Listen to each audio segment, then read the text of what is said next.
चलिए, जो हम आज का हमारा टॉपिक है वो है सब्जेक्ट वर्ब एग्रीमेंट। ठीक है, सब्जेक्ट वर्ब एग्रीमेंट को शुरू करने से पहले आप ये जान लीजिए कि इसमें हम पढ़ने वाले क्या हैं। तो देखो, हम आपको सबको पता है कि जो हमारा सब्जेक्ट है, ठीक है, उसके अकॉर्डिंग ही आपकी जो वर्ब है वो एग्री करनी चाहिए।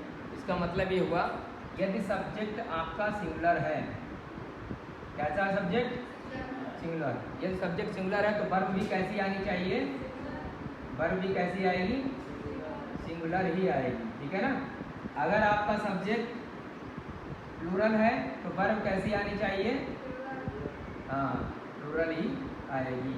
Is that clear?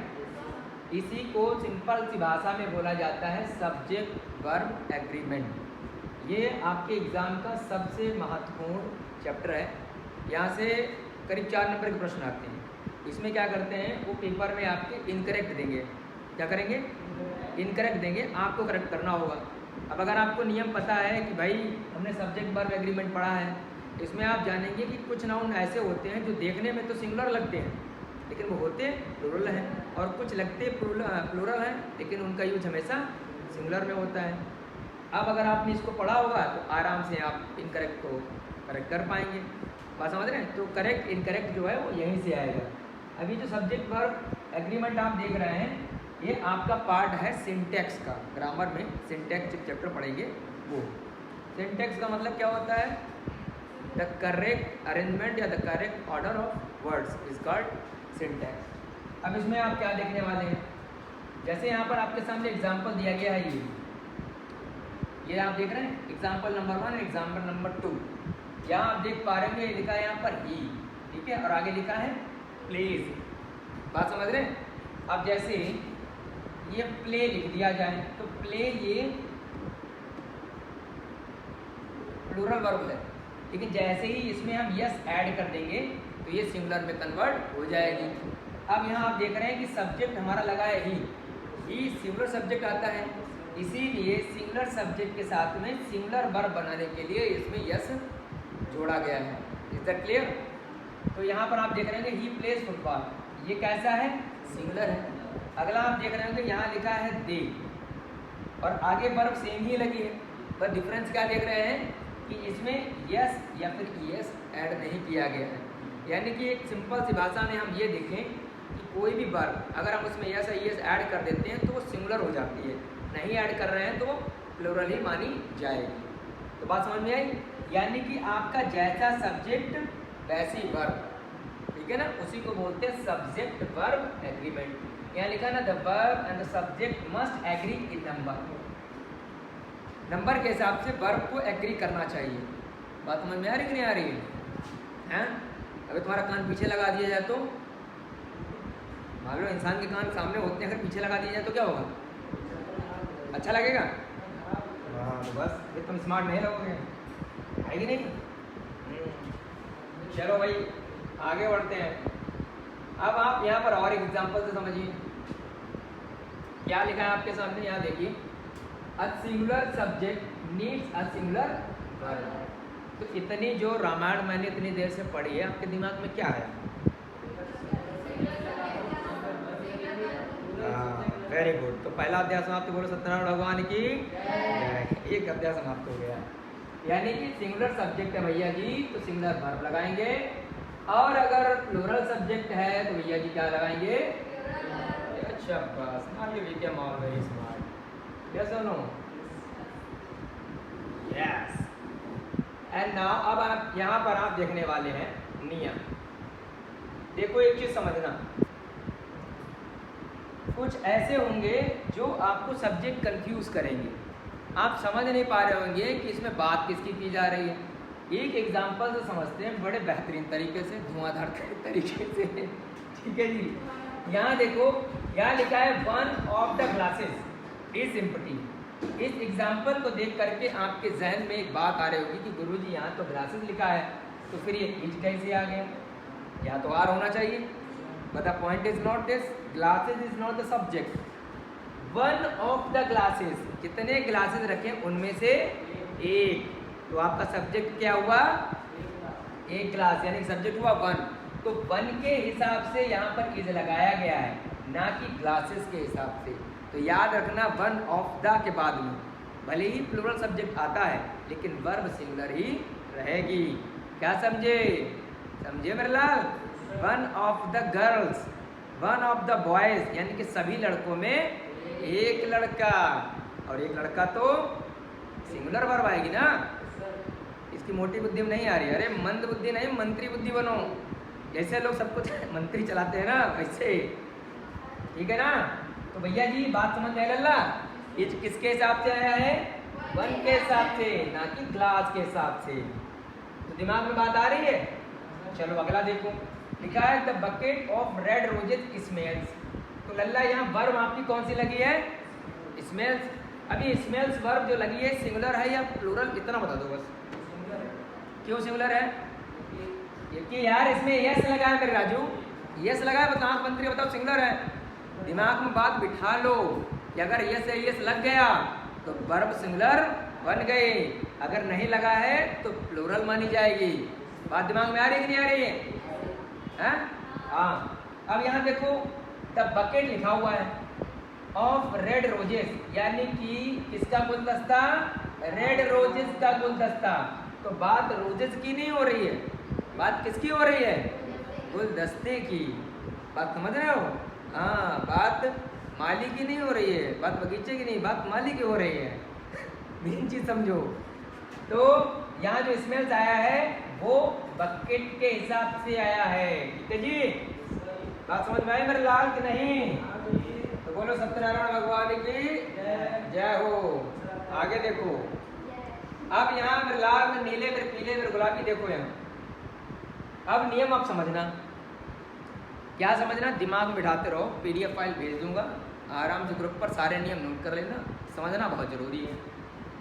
ओ शुक्ला जी काबा देखा, यहाँ लिखा है subject that are joint by and. मान लो दो सब्जेक्ट हैं जिनके बीच में एंड लगा हो।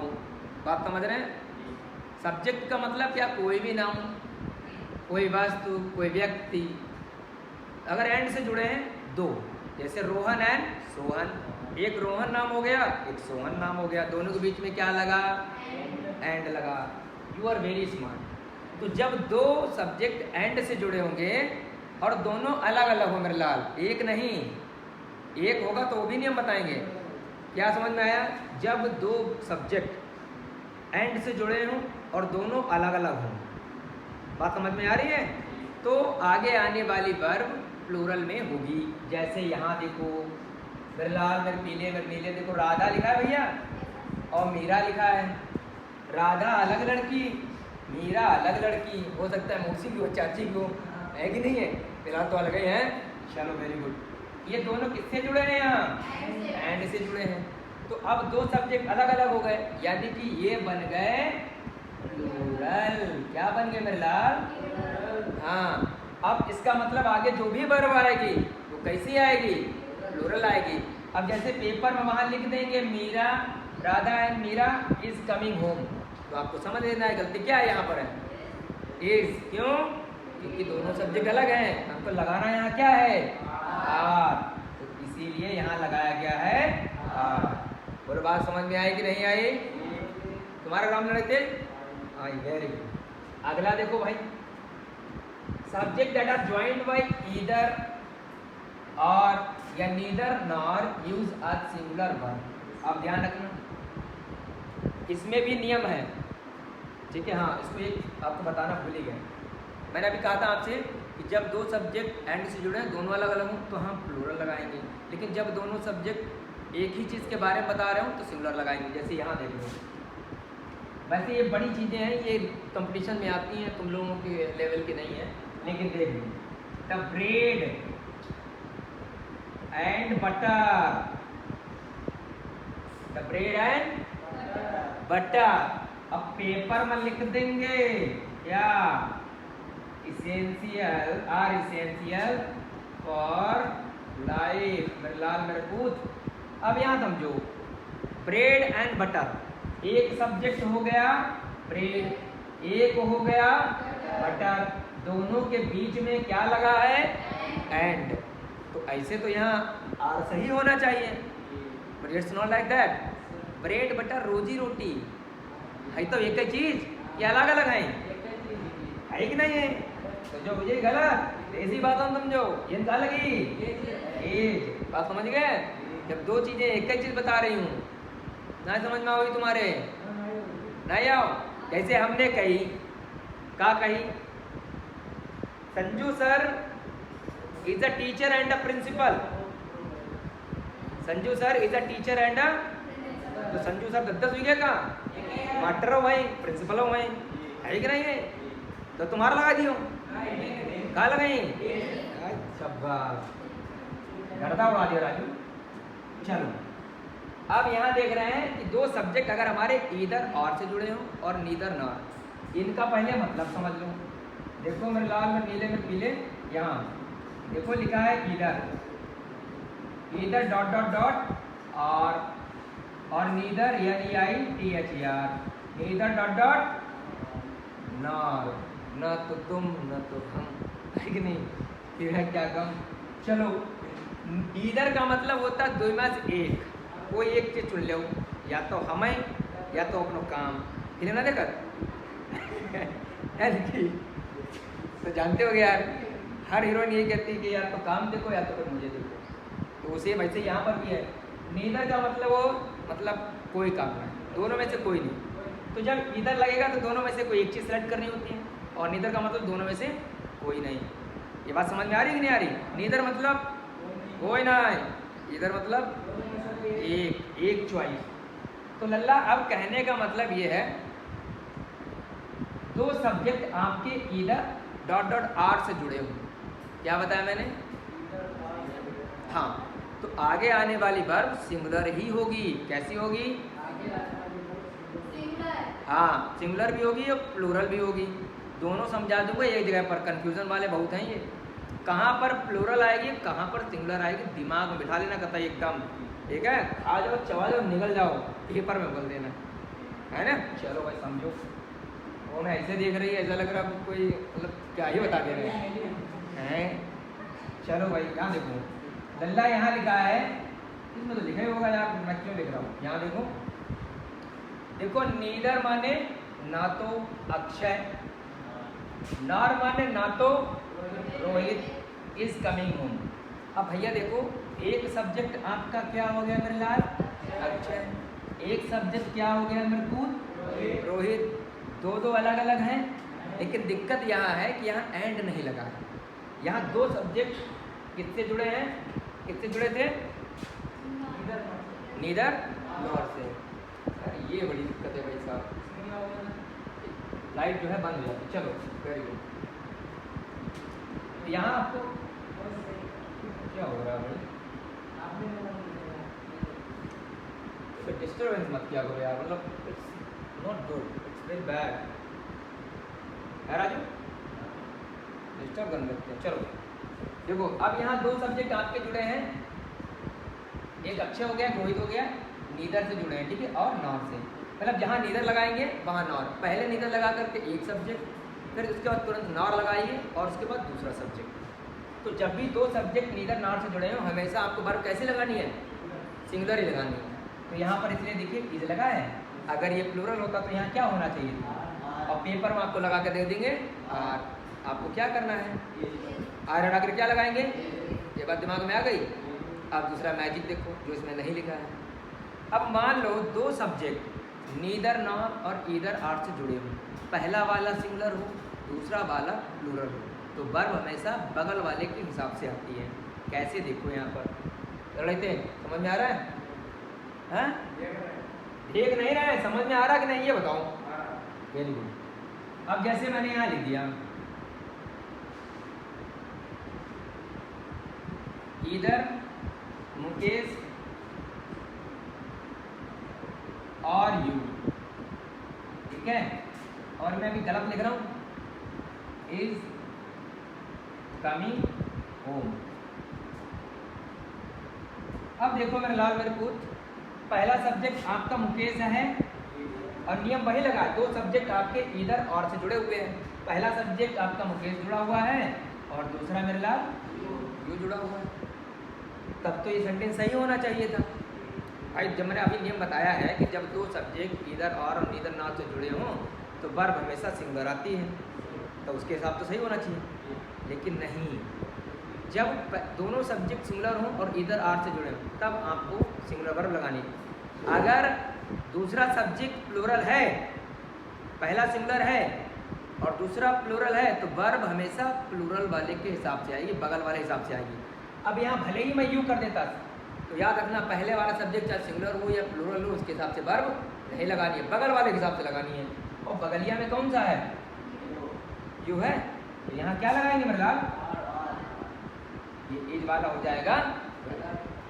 और समझ में आएगी बात? नहीं आए? कितने लोगों सब क्या आ गई? ये क्या है? मंचम डिस्को मास्टर जी को धमकी, अरे ये दहाड़े। चलो भाई, यहाँ तक बात दिमाग में आ गई हमारे। अब लल्ला यहाँ देखो, यही मैंने नियम बताया मेरे भाई, मेरे लाल देखो। अभी मैंने आपसे कहा वर्ब हमेशा बगल वाले के हिसाब से लगानी है। पड़ोसी बात मानोगे तुम किसी और की मान लोगे? यार पड़ोसी काम में आएगा तो पड़ोसी के हिसाब से समझो, पड़ोसी पड़ोसी जरूरी है। अब यहाँ देखो, पहला सब्जेक्ट आपका शूज हो गया, दूसरा सब्जेक्ट क्या हो गया मेरे लाल? बैग हो गया। अब ये शूज मतलब ये तो प्लूरल है कि नहीं है? तो इसके हिसाब से यहाँ पर मैच होना चाहिए था, मैच होना चाहिए था। यस नहीं लगा होना चाहिए, मैचेस लगा है नहीं होना चाहिए था, लेकिन यहाँ तो है। क्यों? क्योंकि वर्ब इसके हिसाब से नहीं बल्कि सेकेंड सब्जेक्ट के हिसाब से आई है। दिमाग में बात आ रही नहीं आ रही? इंटर वाले समझ लें अच्छे तरीके से। यहाँ देखो लल्ला भाई, इसका उल्टा देख लो, बैग पहला सब्जेक्ट और शूज। अब यहाँ देख रहे हैं, देख रहे हैं नहीं देख रहे हैं? अब यहाँ केवल मैच है, क्योंकि वर्ब जो है बगलिया वाले के हिसाब से आई है ना, पड़ोसी के हिसाब से। 40 मिनट 4 दिन, एक नहीं मेरा ठीक है, अभी नहीं हुए, ठीक है। चलो भाई, ये बात समझ में आ गई। Now let's move on to the rule number 5. We're gonna discuss about the rule number 5. What the rule number 5 says? Rule number 5 says when the subject is followed by words such as well as, or along with, या besides, not, then अटक गया तो सही करो। What is the problem? कोई बात नहीं, लो बैठो, बताओ, चलो वैसे जाओ। अब यहाँ ध्यान देना है कि अब कुछ ऐसे सब्जेक्ट जो एज वेल एज के साथ जुड़े हों, अलॉन्ग विथ के साथ जुड़े हों, बिसाइड्स के साथ जुड़े हों, तो आपको कौन सा नियम लगाना है। देखो, एज वेल एज का मतलब क्या होता है मेरे लाल? के साथ। क्या होता है मेरे लाल? के साथ। याद रखना। अलॉन्ग विद का भी मतलब होता है के साथ साथ, ठीक है। और इस बिसाइड्स का मतलब होता है इन एडिशन टू, मतलब के अलावा। मतलब के अलावा जानते हो, मेरे पास एक कार के अलावा एक बुलेट भी है, इसीलिए तो बुलेट राजा कहते हैं। अतिरिक्त बिसाइड हमारे क्या होता है? अतिरिक्त, ठीक है जी। बात समझ में आई राजा मोहन? चलो वेरी गुड, वेरी स्मार्ट यार, ऑल आर वेरी स्मार्ट। अब यहाँ एग्जाम्पल समझते हैं। देखो जी,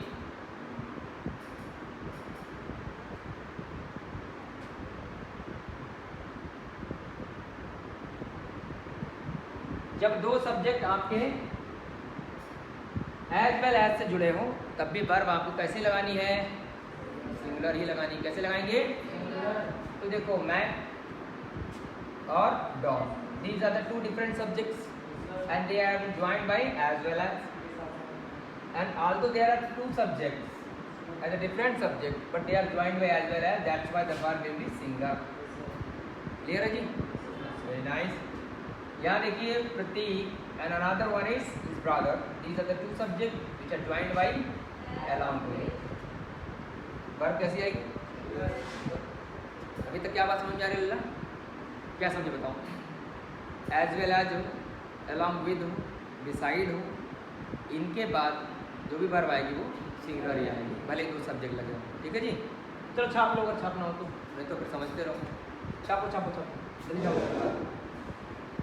छाप लो यहाँ से, ये नियम छाप लो। अरे जैसे लिख लो, जब दो सब्जेक्ट किससे जुड़े हों, एज वेल एज से जुड़े हों, अलॉन्ग विद से जुड़े हों, बिसाइड से जुड़े हों, तो वर्ब सिंगुलर आएगी बस। जल्दी छापो मेरे लाल, मेरे फूल, मेरे नीले, छापो छापो।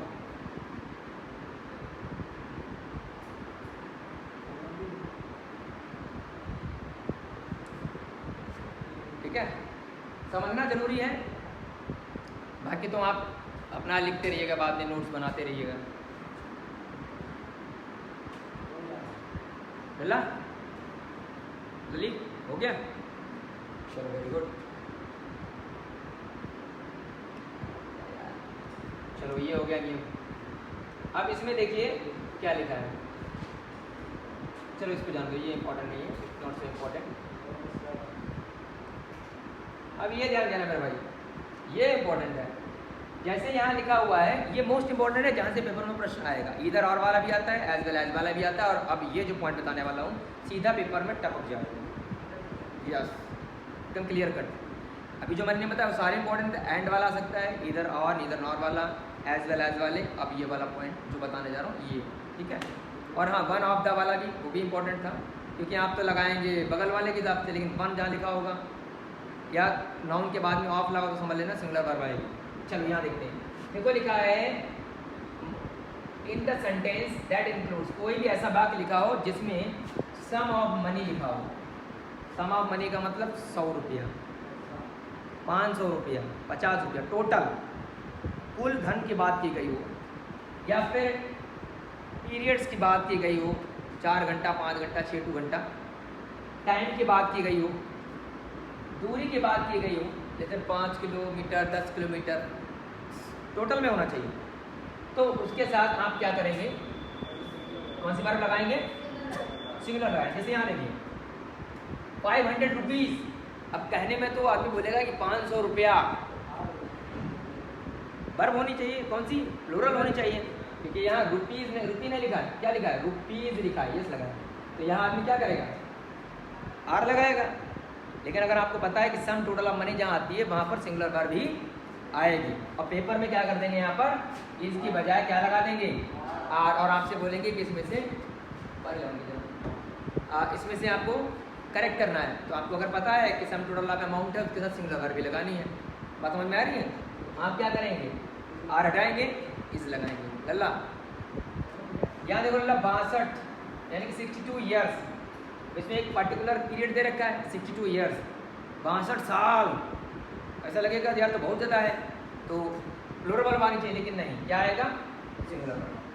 10 किलोमीटर्स, 10 किलोमीटर, देखो सब में yes yes yes at the end हो रहा है, but we have a need to keep remember although they ends with yes, it looks like they are plural, but as they are the subtotal of money, periods and time, then we have a need to use singular verb. बात समझ में आई कि नहीं आई? एक example छाप लो, इसी में से कोई छाप लो। तुम्हारे बात समझ में आई? तुम इधर मत देखो, तुमसे पूछ रहे हैं। हाँ आई?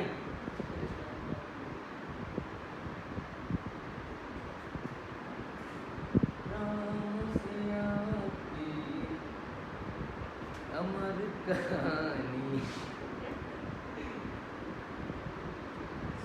जी भाई, why are you looking so sad, man? Oh yes yes, now I got it. Actually मैं थोड़ा लेट समझ पाता हूँ ना, now I realize। कोई बात नहीं, वैसे मैं हर कोशिश करता हूँ तुम्हें खुश रखने की, तुम नाराज हो जाते तो उसमें मैं क्या करूँ? तुम मेरा क्या लेके जाओगे यार? वो शुक्ला जी के ऊपर एक कहानी है, वो कहावत, एक मतलब एक छोटी सी शायरी, बड़ा बढ़िया है, वो सुना दे रहा हूँ कि मुझे, अरे यार मतलब क्या ही था, हाँ इनको देख के भूल गए, याद करते हैं। हाँ, क्या करूँ किस्मत की खूबी दिन बुरे आने लगे, क्या करूँ किस्मत की खूबी दिन बुरे आने लगे, और थी मुझे फूलों से नफरत, कांटे भी मुस्कुराने लगे। शुक्ला जी,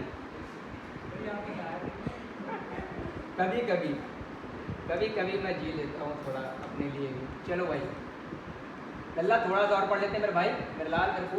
ये एक इम्पॉर्टेंट है, ये भी इसको ध्यान से देखेंगे और फिर हम लोग छुट्टी करेंगे सत्यनारायण भगवान की जय बोल करके। लल्ला देखो इसमें आपको ध्यान देना, जैसे इस टाइप के कुछ वर्ड्स आ जाएं, जैसे कि जिसमें लिखा हो अ लॉट ऑफ, लिखा हो अ लॉट ऑफ का मतलब बहुत ज़्यादा, या फिर जिसमें ऑल आ जाए या सब आ जाए, ठीक है जी। तो क्या करेंगे, तो आपको वहाँ पर ध्यान देने की जरूरत है to the nouns after of, मतलब जैसे अ लॉट ऑफ लिखा हो, इसके बाद जो नाउन आ रहा है वो सिंगुलर आ रहा है या प्लूरल आ रहा है, ये ध्यान देना है। ऑल ऑफ के बाद ध्यान देना है, सम ऑफ के बाद ध्यान देना है,